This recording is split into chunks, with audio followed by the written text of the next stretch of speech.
aujourd'hui, on est mobilisé par rapport au projet de loi sur l'école de la confiance. C'est un projet rétrograde.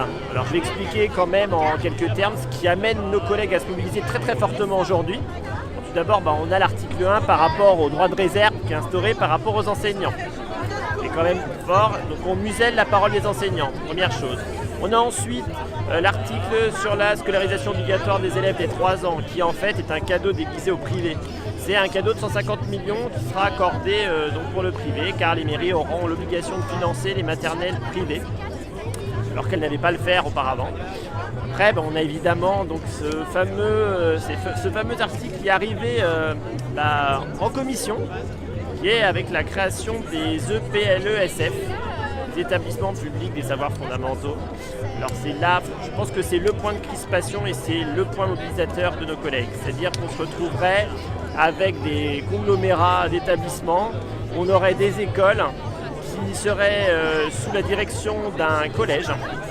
Et on aurait donc le chef d'établissement du collège qui deviendrait le responsable hiérarchique de nos collègues du premier degré dans les écoles. Il n'y aurait qu'un seul directeur qui serait adjoint du chef d'établissement et qui dirigerait entre guillemets plusieurs écoles. Alors quid des missions de nos directeurs d'école au jour le jour, qui après accueillera les familles quand il y aura un problème dans chaque école. Ce ne sera pas le directeur qui sera sur 8 écoles qui viendra régler les problèmes du quotidien. Et ça vraiment c'est un dévoiement de toutes les missions du directeur d'école. Il y avait des revendications fortes par rapport à la direction d'école. Ils ont entendu le problème. La solution, ça a été de clairement supprimer les directeurs d'école. Derrière cette suppression des directeurs d'école, la logique, c'est un rattrapage massif de postes. Il y a des questions indemnitaires aussi qui sont derrière. C'est une économie énorme et puis on est sur les établissements du socle, quoi. Voilà, chose que l'on a. C'était déjà par le passé, on a déjà eu des projets comme ça qui essayaient de revenir.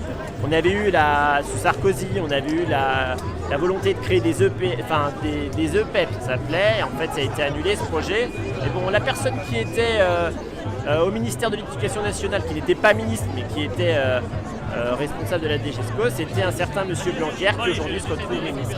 Nous, c'est pas un inconnu pour nous. Et de toute façon, la politique qu'il est en train de mener, elle est